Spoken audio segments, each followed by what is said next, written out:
everybody. It's Georgia Rose, and I'm in the soul space. I'm still loving my new studio. I was just talking to Bobby Lacera, my producer, about it. So I just love it here.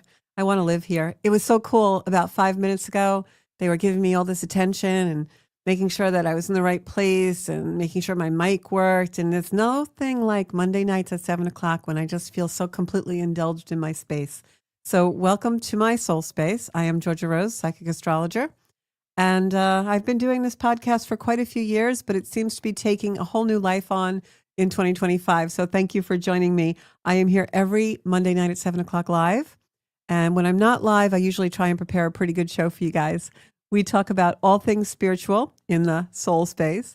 We talk about astrology and tarot cards and all kinds of spiritual things, healing work, anything that gets us into our higher self and living our best life, our full potential. That's what we're about here at Zenkuda.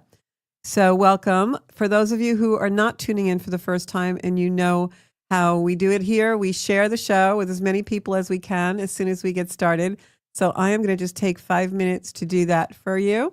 And if you're watching at home and you are a fan, if you could share the show on your profiles, if that is appropriate for you, I would absolutely love that. So I usually start off the show with astrology. I'm going to do that tonight.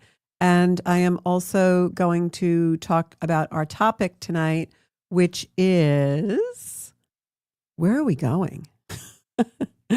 I had to really start that because I woke up today and the energy shift felt really big. It felt like we had a lot of different energy coming into the cosmos and into our own world. And so I wanted to do a show about where are we going?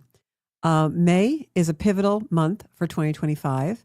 And by that, I mean that the energy is a little bit calmer, but it's also an energy where we're going to be making choices about where we go in our life. So where are we going to? We'll talk about that. So first, I'm going to welcome a few of our people here.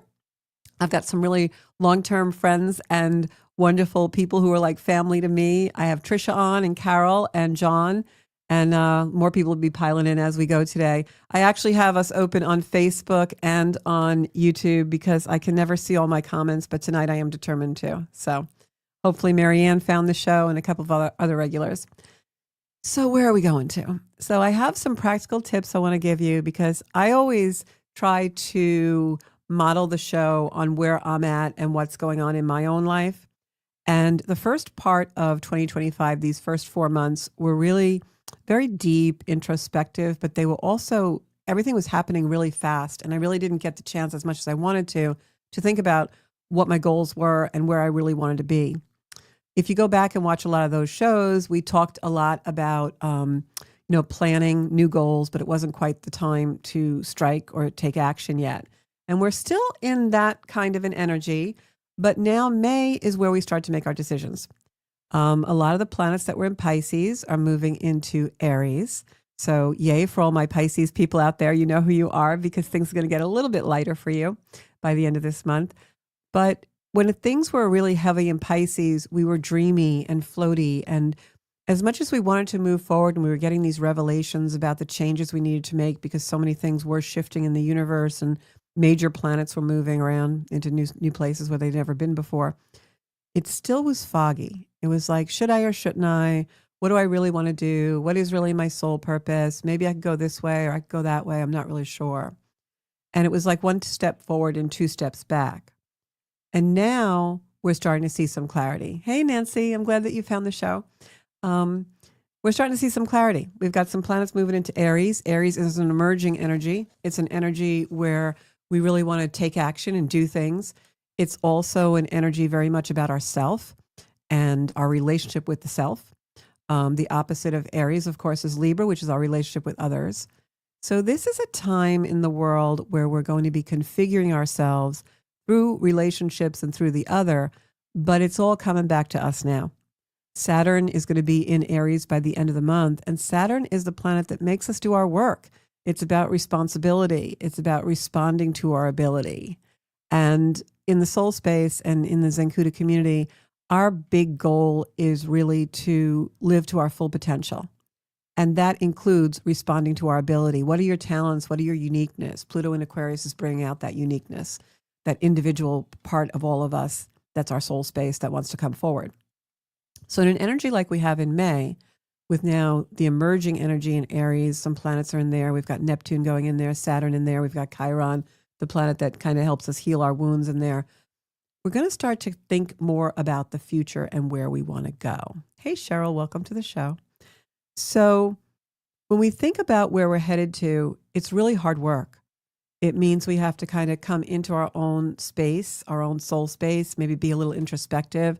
And I think for many of us, it doesn't matter what age you're at, this is an energy that's really forcing us forward to think about ourselves in a very different way for the first time in our life. It's like whoever you are, this is your time. I know for me, I can feel it really strongly that this is my time to come into some of my full potential on the spiritual things that I want to do, and moving Zenkuda into another realm of success, and really, kind of pushing my own comfort zone and coming out of that COVID sequestering and doing everything online, and maybe starting to do some more live events and some more lives just on the computer, on, digital world.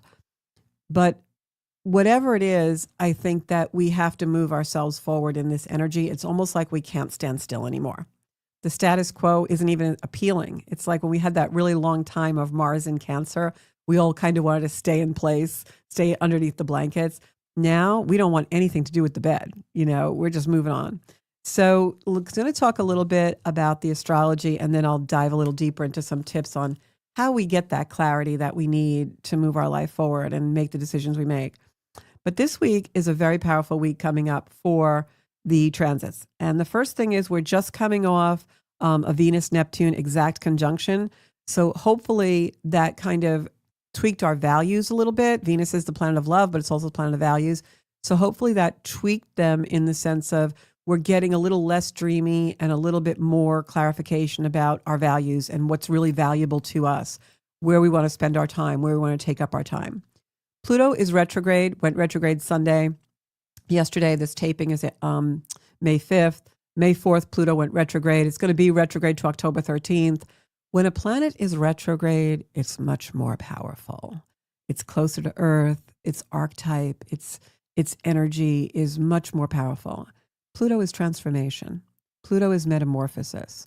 The phoenix rising from the ashes, as Scorpio is ruled by Pluto, the butterfly.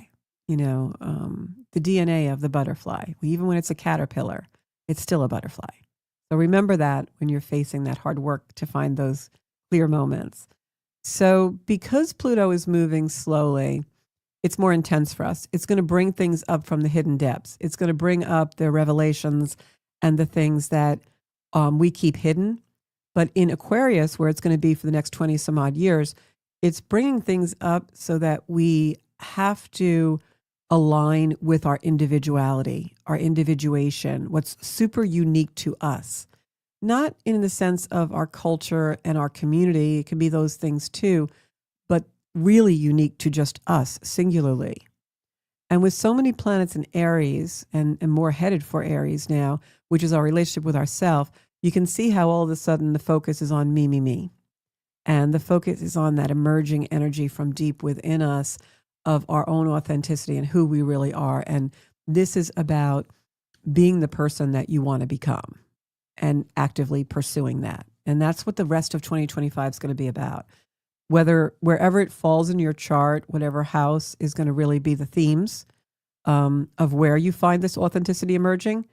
If you're a first house Aries, it's going to be all about you and all about your relationship with yourself and balancing that.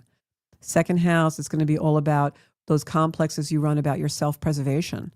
And, what do I need to really understand and change in order to actually find authentic stability?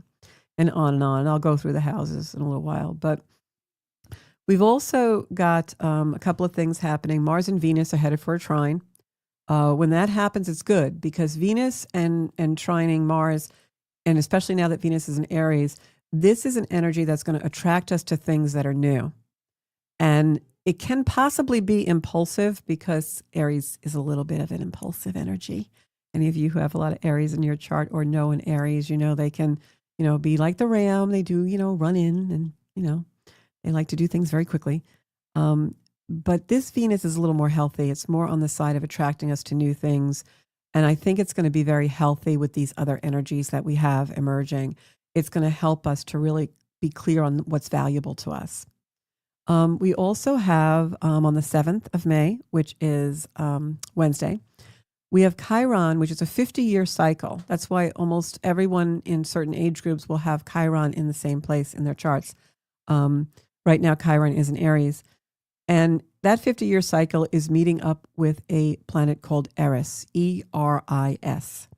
And Eris is a 500-year cycle. So Aries energy, where Chiron is, meeting up with Eris in Aries, is something that doesn't happen very often.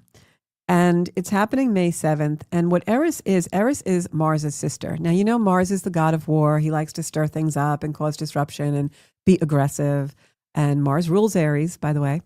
And but Mars is also our assertion. It's our ambition. It's our mojo. It's our desire to really do something, right?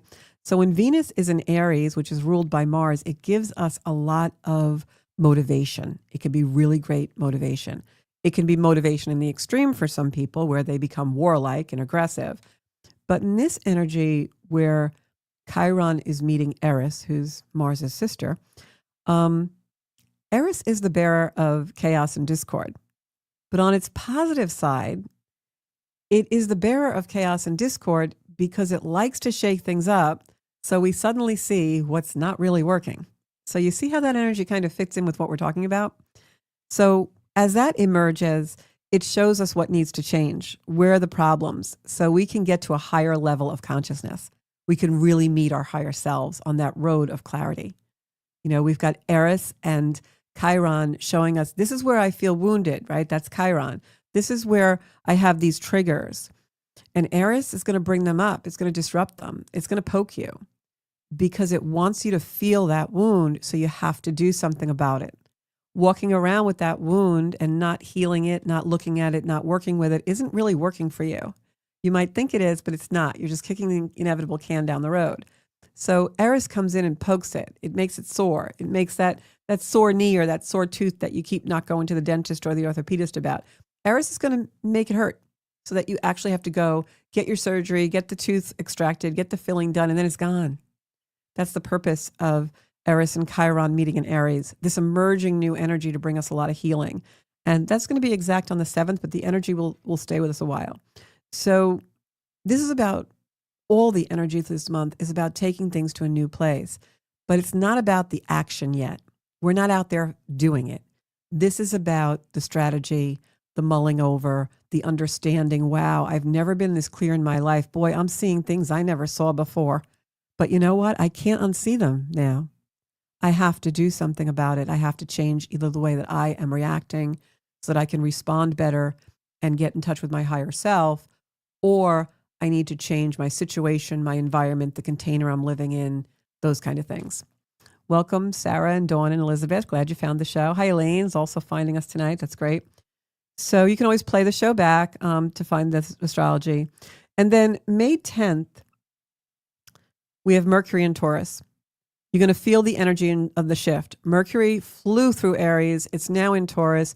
Mercury in Aries always makes us watch our words, especially the last couple of days right now, because Mercury was in a space in the sky where it could be very aggressive and we blurt things out. But now, as of the 10th, which is, I believe, Saturday, Mercury goes into Taurus and now it stabilizes the energy. It's a better time for that conversation, those talks, right? Just in time for Mother's Day here in the States. So we feel that energy shift on Saturday. We're not so impulsive about our words. We're more methodical. We're more determined. We're more interested in getting where we want to go. And that energy will be with us until May 25th. Mercury is just flying through the signs. And May 25th, it goes into Gemini. But take advantage of that Mercury between May 10th and May 25th, because it can really help us strategize with our words. I actually have a whole bunch of training sessions planned in my Earthbound life in real estate where I train agents. And I'm so glad that I'm doing those dates in between those days, because it's going to help me really be much better with my words. So if you have anything to do, those conversations to have, anything like that. And then Sunday, the moon starts to go into Scorpio. And we have a full moon coming in on the 12th, which is Monday. It's a very, very powerful full moon. I talked about it in our last show. I'll probably do a separate video about that. That full moon in Scorpio is happening 2 hours after that full moon. The sun and Uranus meet in Taurus.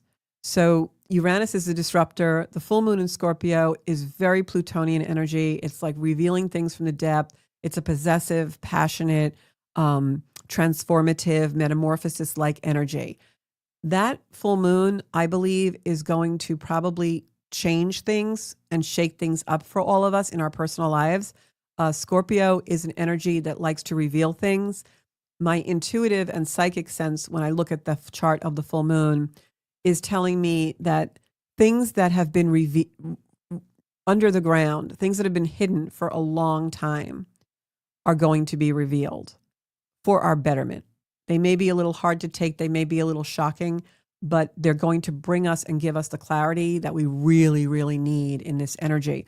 And the reason I'm saying that is because May 25th is also when, this happens on the 12th, the full moon, but May 25th, Mercury goes to Gemini, and then also on the 26th of the month, that's when Saturn really goes into Aries. So we've got a lot of shifting energy this month. And you know, the moons always shift things. The moons are emotional, they're our identity, they guide the chart, especially for people who have heavy charts that are ruled by the moon, like Cancer people and things like that, if you have a Cancer, Sun, Moon, or Rising. So this particular full moon on the 12th, which is Monday, the day after Mother's Day, and you'll feel this energy that weekend as well, this weekend coming up. This is when something is definitely going to happen with that is revealed. We are also no longer in the constraints of Mercury in Taurus, because on May 17th, Mercury already is well into Gemini. So like I said, this full moon happens on the 12th, but by the 17th, everything really changes. So it's a very disruptive week, but it's even as we're going through it, we have the feeling and we know with great certainty that this is a good thing.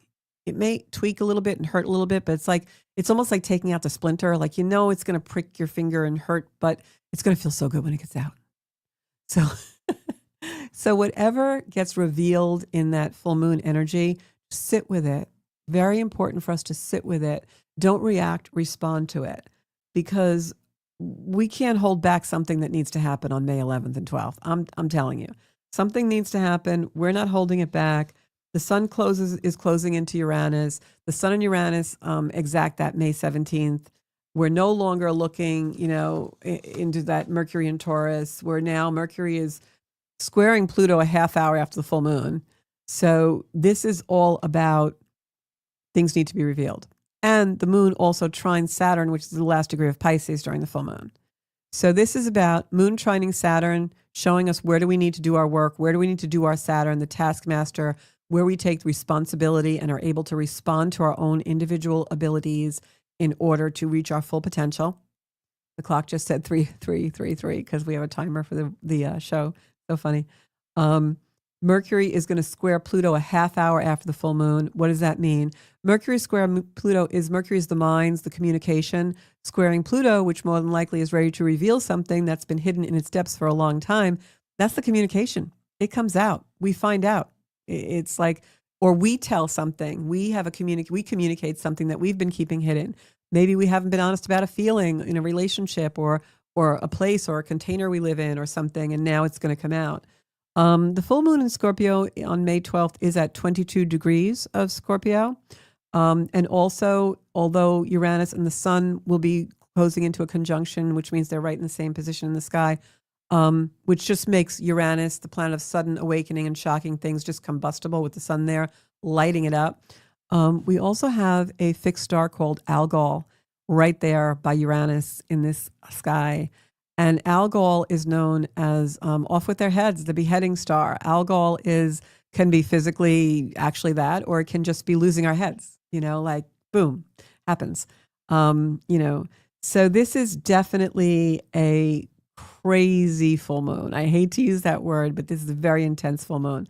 And I'm going to probably strap myself in and just not leave the house because it's happening on my natal moon at 22 degrees of Scorpio. So I'm going to have some major awakenings this weekend and Monday. And then by Tuesday, May 13th, the moon goes into Sag. And then we are just like optimistic and happy and, oh, let's have a party. Who cares what really, we only got our heads blown off, but we're good. That kind of thing. So this is going to really like bring us to a place where things are going to be new and refreshed, which led me to my topic of the show. Where are we going? Where are we going, guys? Right? Hey, Dawn, how are you? Kim's here. So where the heck are we going? I'm not sure, but we'll find out. So my tips and practical things for this evening for where are we going? Well, first of all, one of the things I'm going to say to you is very basic. I teach mindfulness. I teach meditation. And one of the things I'm going to say is that when we're in an energy where we're not really sure where we're going to, maybe we're coming off some trauma, some heartache, where we've been addressing maybe wounds that we've had for a really long time. And now in this energy, we finally have the motivation and the power, because this is a very powerful energy for our own agency and our own inner strength. And so we can definitely get to a good place. Thank you, John. And this is, the universe is like supporting us. The universe is supporting us in finding that agency and the power we need. And one of the things I'm going to ask you guys to ask yourself, I know many of you journal like I do, and we write things down and we spend time in quiet contemplation. Contemplation is definitely the medicine right now. You know, go out, walk in nature, contemplate where you're feeling relaxation and where you don't, you know, really zero in on that. But what I'm going to say is, are you thinking a lot about the past? Because I think we all have, and Pluto retrograde, where it's going to be till October, makes us kind of go back in the past a little bit.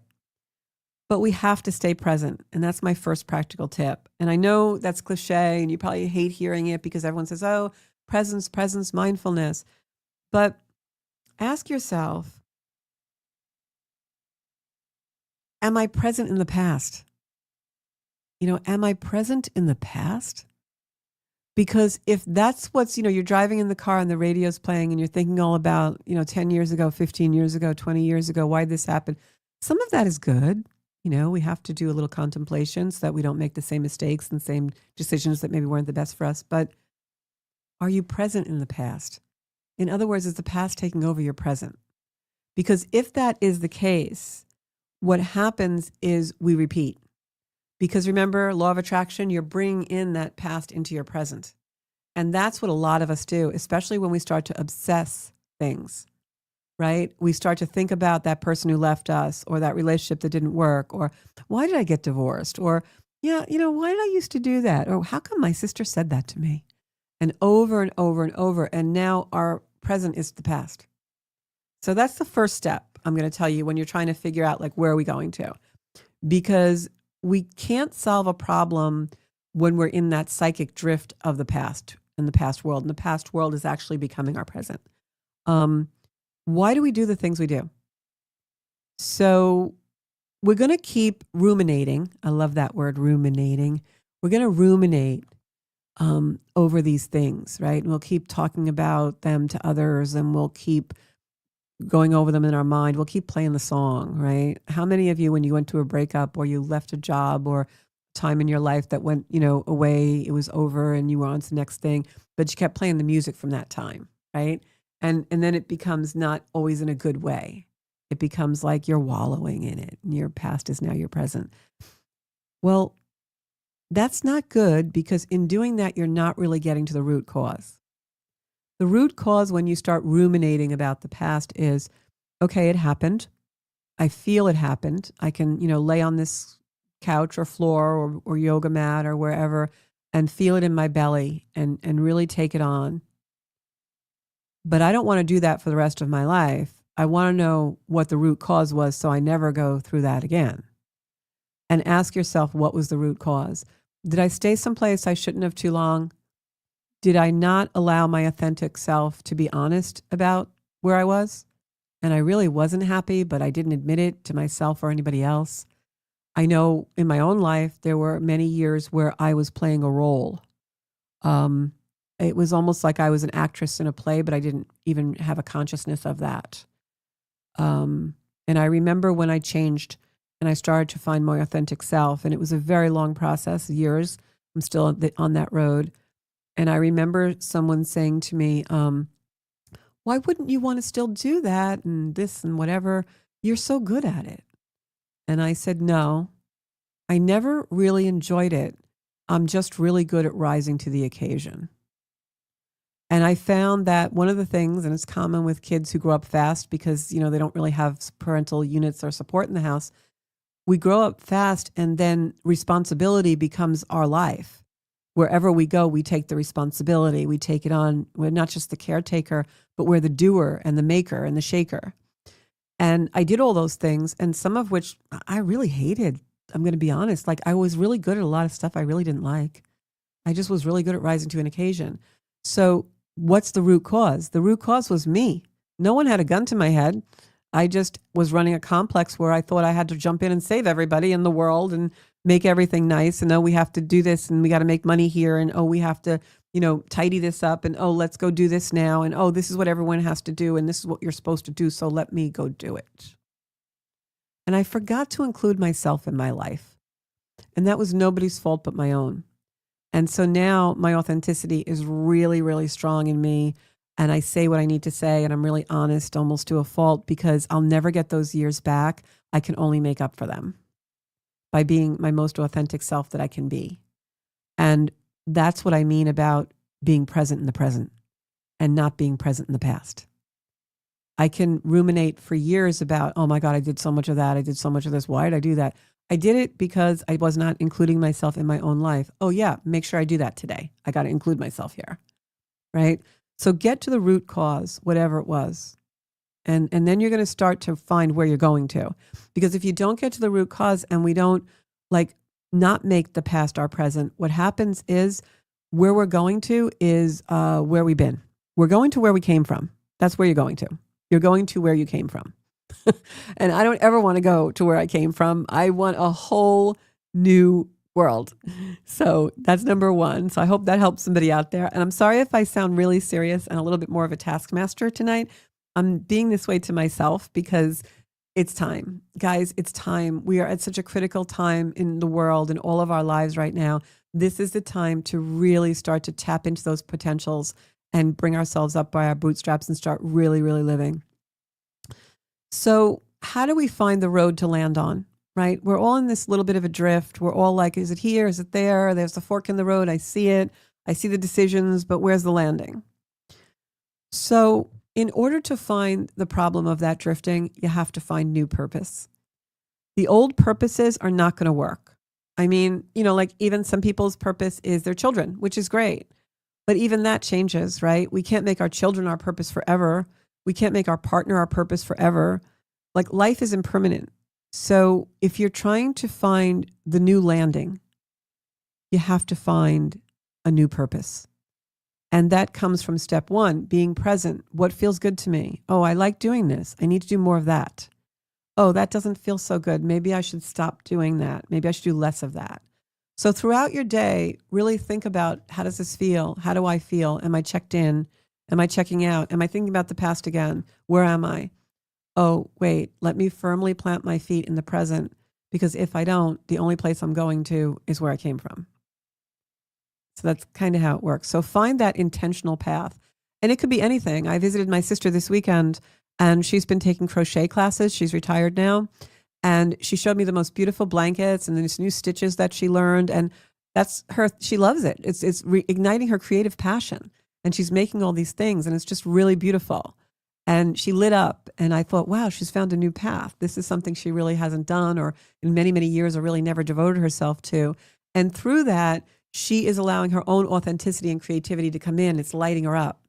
And now that wave, that flow, she's catching that wave of creativity. She's catching that wave of flow. So now that will start to crash into all the other parts of her life. And things will start to just be in alignment, just from loving crocheting and taking that. So it doesn't have to be a grand gesture. If you loved bike riding as a kid and you haven't done it in years, go buy a damn bike. Go buy the best shiny looking bike you ever saw in your life, but do something. So, And Liz says, all these people talking about crochet today. Oh, really? Lately? I didn't know that. That's funny.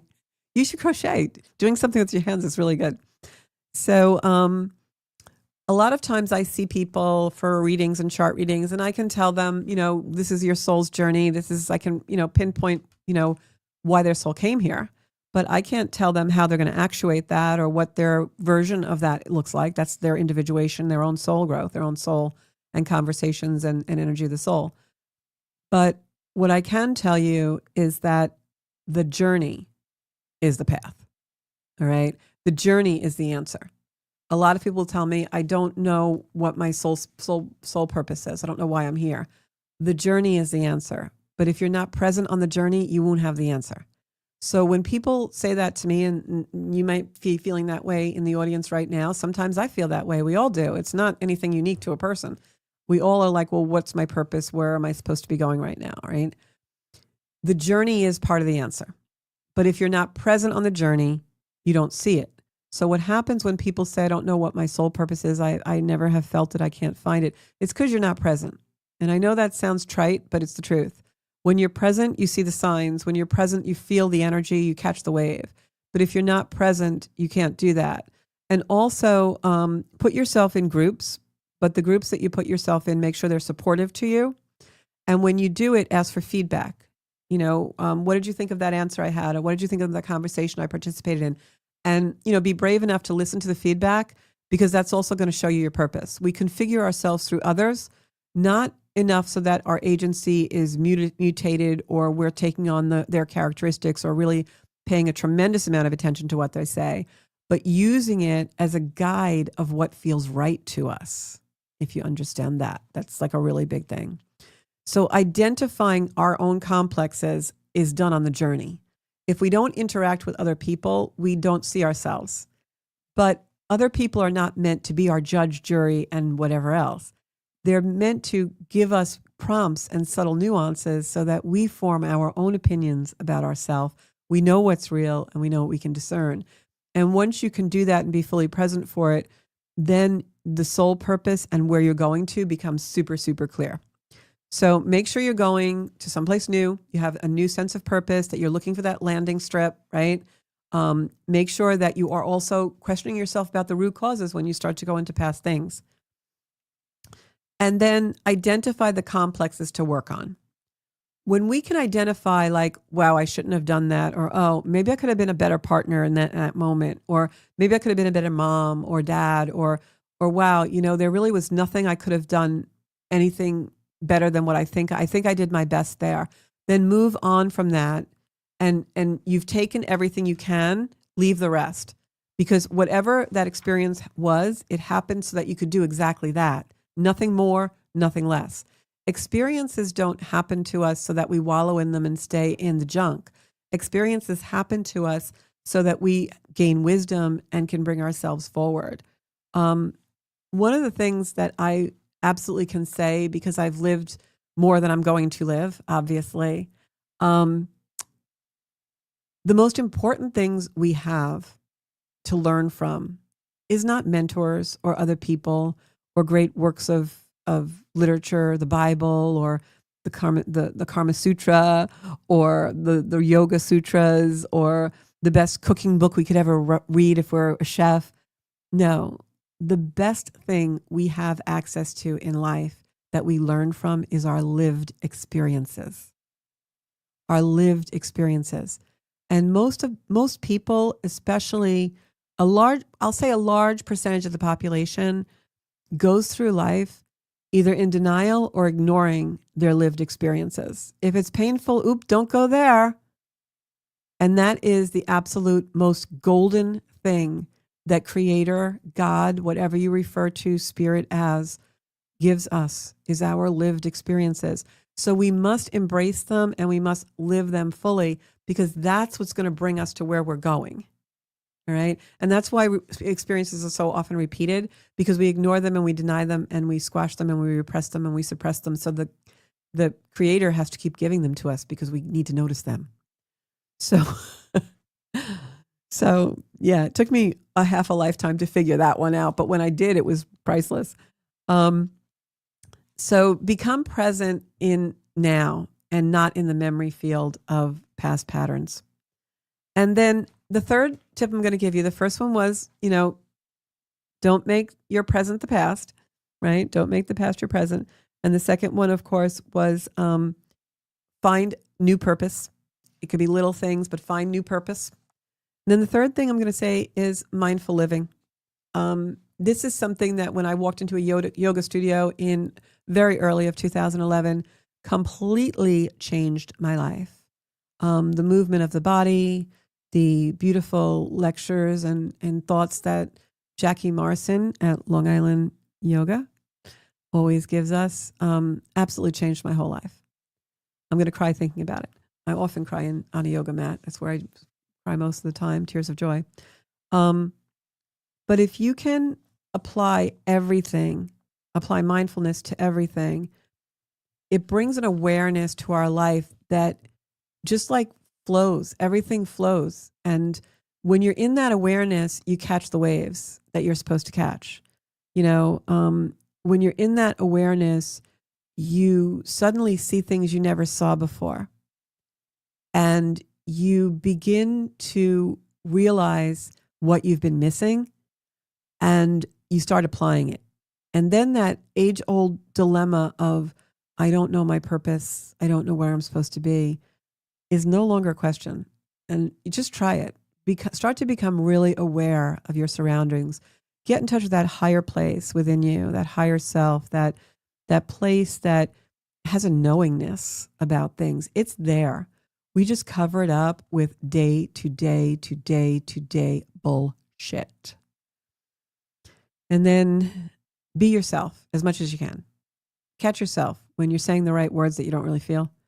I'm not saying to be brutal with people. I'm saying just be you. You're not a brutal person. You're a nice person. You're a good person. We all are deep down. Let it come through. Pay the compliment. Receive the compliment. Say, no, I really don't feel comfortable doing that. And leave it at that. Don't have an argument about it. Be really, really honest. And then the fourth one is, and this is the hardest one. I work on this every day. And I'm not going to blame my family of origin, but I have a lot of conditioning with this. And you'll all know when I say the word, step out of judgment. Judgment. Oh my gosh, it's such a disempowerment.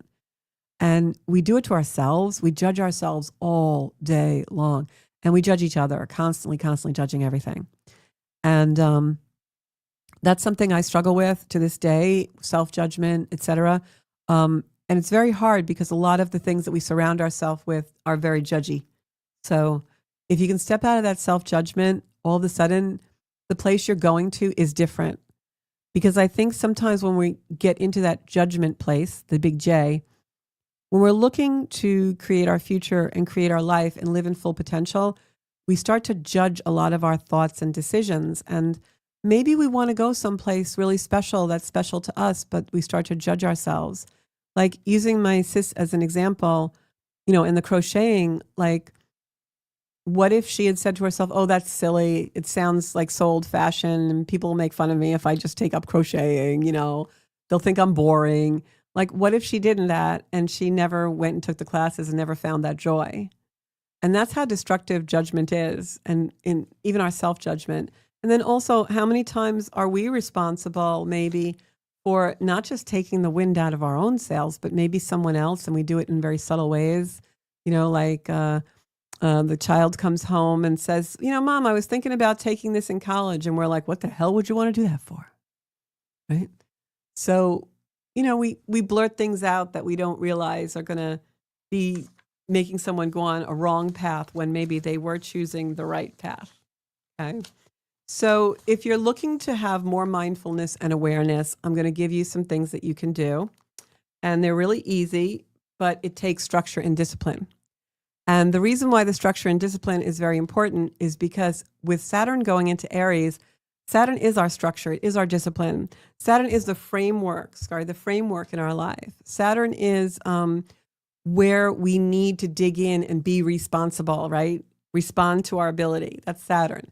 Oftentimes, Saturn will create limitations and authority in our life either through other people or certain restrictions, in order that we see what limitation feels like, so that we take responsibility to do the hard work we need to do to eliminate and overcome those limitations. Very interesting. So with Saturn going into Aries, this is a whole new emerging energy. It goes into Aries on May 25th. We're already starting to feel it. So this is going to very much be about, especially with Neptune in Aries, for the next while, about 15 years. This is going to be about self-devotion and devotion to ourselves, and not devotion to ourselves like the monk in the monastery on the mountain, although that's really great. I live a kind of a monastic life at times. I spend an inordinate amount of time in contemplation and meditation and things like that. That's what I need to do in order to find my own where I'm going to. But it's devotion to self in the sense of motivation. Like, give yourself permission to be who you want to damn be. Give yourself permission to take the leap. Just do it. This is the time where the world is really supporting that. And so as you go into awareness and truth and change with love and wisdom and empathy and safety, because you're safe there. When you're in alignment with your own awareness and your own truth and you're making change, that's a safe place to be, let me tell you, because that's where the universe wants you. And then you add a little sprinkling of non-judgment to that, and that turns into structured discipline and self-devotion. Because it's your willpower. Self-devotion from a point of view of willpower. What do I need to work on? What do I need to do? What do I need to change? What do I need to put in place? How do I need to communicate differently? What's my strategy for getting to the where I'm going?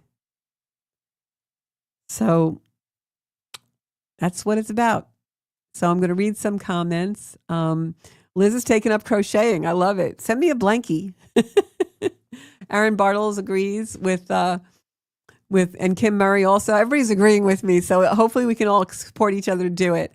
So, one of the things I was going to say is, you guys send me your wins, because there's nothing I like more than like hearing, hey, I did this today. This turned out really great. I want to hear your wins. That's going to put some wind in my sails and help me catch my own wave, So show me, where did you put that devotion to self? Where was that structured discipline where you went out and you did it? And I know this is Aaron's language because he's got a lot of Aries in his chart and he struggles with judgment. Myself, my other imposter syndrome, yeah, all that stuff. Believe me, I get it. It does. It takes a lot of work. And that's Saturn. And Saturn going into Aries is a great thing. It'll be there for like 2.5 years, but we want to utilize it to its utmost, because Saturn in Aries is going to give us the mojo to do the hard work, to do the discipline. And remember what I said, the most important thing that we have, the most gold and valuable thing that Spirit, God gives us, our Creator gives us, is those lived experiences. It's the greatest motivation we have. So use those lived experiences and where you've been to put yourself where you're going to. And make sure where you're going to is not where you came from, because that's where all the judgment and the non-awareness and the dishonesty, that's where it all lies, is behind us. So let's move forward and really get to where we need to be. So how do we do that? What are the tools? I'm going to give you the tools. So you can play this show back as many times as you want. I'll make sure it goes on the website really quickly this time. Everything I said, just play it over and over, and tell me things, because I need you to add things to my things too. But here's your tools. Your tools are meditation, okay? These are your tools for awareness and truth. You want to get into your nitty gritty, you want to get into real awareness, you want to get into your truth. Meditation, life review, tarot oracle cards. They'll tell you what your higher self is thinking. And nature, ground in nature. Those are your tools for awareness and truth, all right? Awareness and truth. Getting in touch with your higher self. Okay, what are your tools for wisdom? Your tools for wisdom are crystals. Crystals are record keepers. They're going to show you and tell you and give you emotions that'll be very strong wisdom makers for you. Intuition. Start to tap into your intuition, okay? Like the tarot and the oracle puts you in truth and awareness. It also will allow you to exercise that intuition. So crystals, intuition, exercises in intuition. Pick a card every day. Try and say, okay, I think I'm going to pick this card. And you pick the card. Your intuition will start to get heightened. Okay. Books, all kinds of books. I mean, I could do a reading list for a mile long. Anything that, you go to the bookstore, and I know that's old fashioned, but walk around the shelves. Something's going to fly out at you. All right. Used to happen to me all the time. So for your wisdom, it's crystals, intuition, and books. Awareness and truth, your tools of meditation, life review, tarot, oracle cards, and nature. And then your non-judgment tools are going to be your collective experiences. Go back and think about the experiences that you had in group settings, in family settings, etc. Where were you judgy and where were you judged, and how would it feel like? You don't ever want to have someone else feel like that because of you or something you said, right? Reiki healing. Go for a Reiki session. It's going to bring out the real truth and honesty and awareness, but it's also going to bring out non-judgment. It's a compassionate, unconditional love space. Yes, Kundalini yoga, absolutely, Aaron, absolutely. And that was the next one I was just going to say. For your non-judgment is collective experiences. Go over them. Your direct experiences. Reiki healing and yoga. Yoga for non-judgment. If I didn't walk into that studio in 2011, I'm going to tell you guys, I really am not sure I would be here right now. And I say that with really literal meaning. I probably would have taken my own life because I was that drowned in detriment and deprivation. Yoga saved my life. It really did.